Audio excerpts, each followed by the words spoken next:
Bonjour et bienvenue dans cette vidéo dans laquelle nous allons découvrir 9 choses que les pauvres font que les riches ne font pas. Les gens ne deviennent pas riches par accident, ils deviennent riches car ils font les bons choix et suivent de bonnes habitudes. Alors, dans cette vidéo, tordons le cou à un canard, être pauvre n'est pas une fatalité. D'ailleurs, beaucoup de milliardaires sont partis de rien. Ils n'ont pas eu spécialement de chance mais ont su saisir les bonnes opportunités. Voyons en détail 9 choses que les pauvres font que les riches ne font pas et qui au final font toute la différence. Juste avant, assurez-vous de vous abonner à la chaîne et n'oubliez pas de télécharger votre livre offert sur la liberté financière en cliquant sur le lien dans la description situé sous la vidéo. Vendre du temps. Vendre du temps, c'est perdre de l'argent. Les pauvres se vendent au tarif horaire. En dehors du fait de mal calculer son tarif, cette manière de pratiquer pose directement des barrières. En effet, quoi que vous fassiez, les journées n'auront jamais plus de 24 heures, donc vous ne pourrez jamais augmenter votre temps de travail. Par conséquent, même si vous passez sur un meilleur tarif horaire, votre capacité de gain sera toujours bloquée par le facteur temps. Les riches vendent des résultats. A contrario, les riches vendent des résultats. Ils ne sont donc pas rémunérés sur le temps passé au travail, mais sur l'importance des résultats. En améliorant leur process, ils sont capables d'obtenir bien plus d'argent. En effet, les actions leur prennent moins de temps, mais rapportent de meilleurs résultats. Le client est content et paie en conséquence. Les revenus passifs, une affaire de riches. Pour augmenter leur richesse, les riches comptent également sur les revenus passifs. Au contraire des pauvres qui dépensent généralement leur argent pour des biens, les riches le dépensent pour des investissements. Les petits ruisseaux font les grandes rivières. Au bout du compte, l'argent s'accumule et la richesse s'installe sur le long terme. Travailler tard et ou dormir tard. Le manque de sommeil fait perdre de la productivité. Les gens pauvres ont la détestable habitude de se coucher tard. Qu'il s'agisse de regarder la télé, de festoyer ou de travailler à des dossiers en retard, ils se privent d'une partie de leurs heures de récupération. La fatigue s'accumule au fil des jours et les performances baissent, demandant ainsi de nouvelles privations de sommeil. C'est encore plus vrai lorsque par compensation les pauvres commencent à se shooter au café. Celui-ci épuise les réserves et le corps finit plus fatigué qu'avant. L'argent appartient à ceux qui se lèvent tôt. Les pauvres sont plus enclins que les riches à faire la grasse matinée. Si cela est sans doute partiellement dû à leur habitude de veiller tard, cela n'explique pas tout. En effet, en laissant passer les plus belles heures de la matinée, ils gardent leur corps et leur esprit dans le brouillard et ils passent à côté des plus belles opportunités. Les heures matinales pour accroître sa productivité. Si l'on en croit Hal Herold, l'auteur du Miracle Morning, tout se passe avant 8 heures.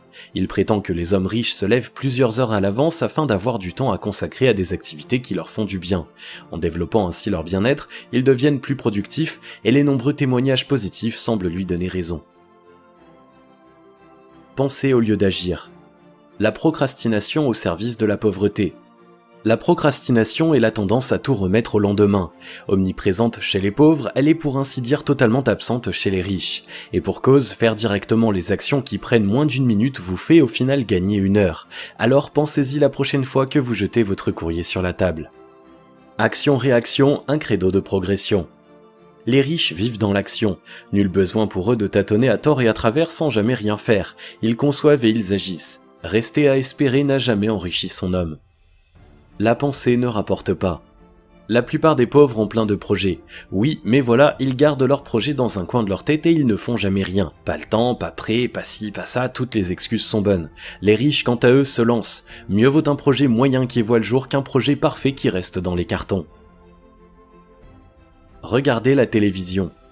Les heures passées devant la télévision ne nourrissent pas. Des études sérieuses démontrent que les pauvres passent en moyenne 6 heures devant le petit écran. A contrario, les riches y consacrent moins d'1 heure par jour. En effet, peu de programmes de télévision sont véritablement enrichissants et ils n'amènent dans tous les cas quasiment aucune valeur ajoutée. Les émissions de télé-réalité abrutissent. 92% des téléspectateurs des émissions de télé-réalité sont en dessous du salaire moyen. En effet, toutes ces émissions débiles n'apportent rien comme enrichissement personnel. Certains spécialistes tendent même à dire que les enfants et les adolescents qui suivent ce type d'émissions perdent en intelligence. Seuls les documentaires enrichissent. Toujours selon les spécialistes, les seules émissions de télévision regardées par les riches sont les documentaires et les émissions politiques ou d'actualité. Ces émissions permettent en effet de se tenir au courant des mouvements géopolitiques et économiques qui peuvent influer sur les marchés. De même, les documentaires amènent des connaissances supplémentaires. Les pauvres, au contraire, ne regardent quasiment jamais ce type d'émissions. Prendre de mauvaises habitudes alimentaires. La junk food réduit les performances. La junk food se caractérise par un déséquilibre nutritionnel important. Dès lors, elle provoque des carences. Les déficits en vitamines et en minéraux se ressentent rapidement, notamment au niveau des performances intellectuelles et physiques. La consommation excessive de nourriture déséquilibrée réduit donc les capacités de travail. Malheureusement, ce sont principalement les pauvres qui abusent de ce type d'alimentation. Les aliments transformés sont plus chers. Les riches privilégient les aliments bruts. Si certains disent que ce choix est dicté par une plus grande disponibilité temporelle, ils ont tort. En effet, si les riches privilégient les aliments bruts, c'est simplement parce qu'ils sont moins chers. En effet, en comparant les prix au kilo, vous remarquerez que les fruits et légumes sont bien moins chers que les bonbons, chewing-gum et autres sodas toxiques. Un esprit sain et un corps sain. Les habitudes alimentaires sont bien souvent révélatrices de l'hygiène de vie. En mangeant mal, les pauvres diminuent autant leur capacité mentale que leur capacité physique. Or, il est prouvé que les riches font bien plus de sport que les pauvres. Pourtant, il n'y a pas besoin de posséder beaucoup d'argent pour aller marcher ou courir dans la rue. Se satisfaire de leurs connaissances. Rien n'est jamais acquis. La différence d'habitude et de comportement entre les pauvres et les riches se voit déjà lors des études. En effet, les pauvres ont tendance à étudier leurs examens à la dernière minute et surtout à ne jamais réviser leurs acquis. A contrario, les riches ne considèrent jamais rien comme véritablement acquis et s'astreignent toujours à faire mieux. La formation continue, clé de la réussite. Parmi les choses que les pauvres font le plus souvent, c'est se limiter à une seule formation qui peut être le plus préjudiciable. En effet, quand ils obtiennent leur diplôme, ils estiment que tout est acquis.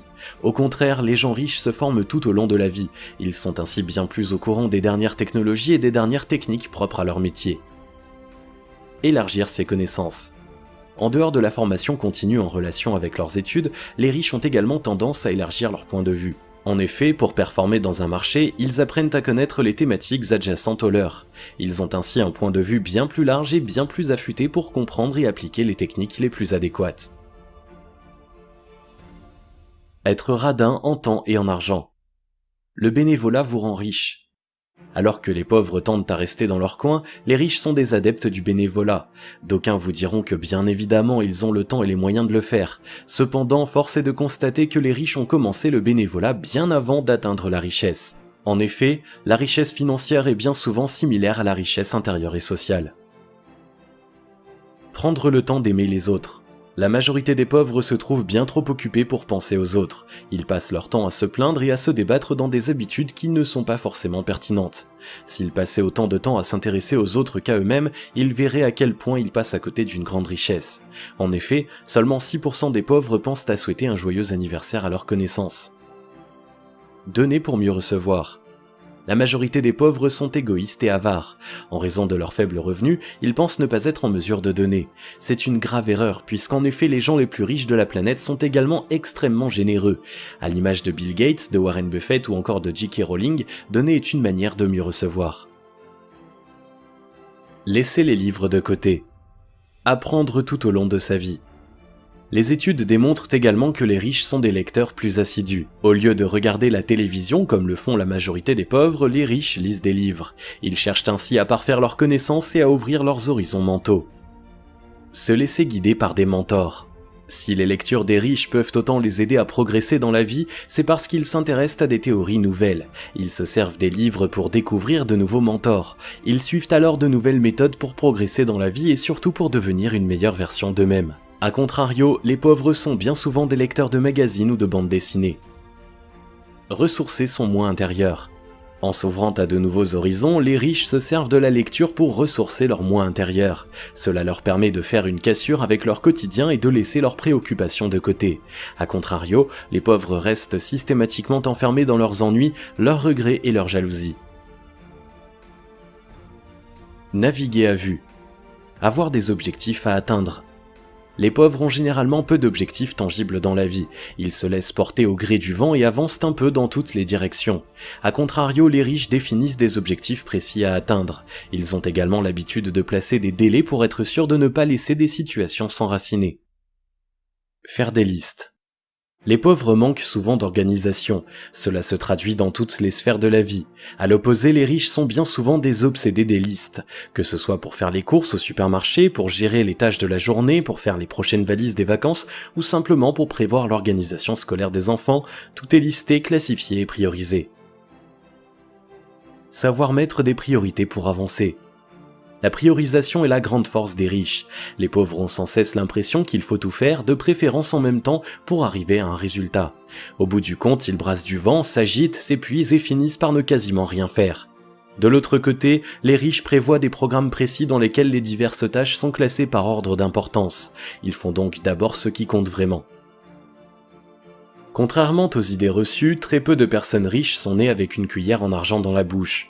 Beaucoup de milliardaires ont commencé en ne partant de rien. S'ils ont parfois bénéficié d'un facteur chance, ils sont avant tout parvenus à prendre des bonnes habitudes de vie. Ils évitent de perdre leur temps dans des choses inutiles, ils veillent à garder une bonne hygiène de vie et surtout ils sont organisés et capables de saisir les opportunités. La richesse n'est donc pas l'œuvre du gros lot du loto, mais celle d'une ténacité et d'une clairvoyance de tous les instants. Si vous avez aimé cette vidéo, merci de liker, partager, commenter et surtout vous abonner à la chaîne. Vous êtes également libre de recevoir le nouveau livre 5 étapes pour atteindre la liberté financière en cliquant sur le lien situé dans la description en dessous de la vidéo et on se retrouve très vite pour une prochaine vidéo.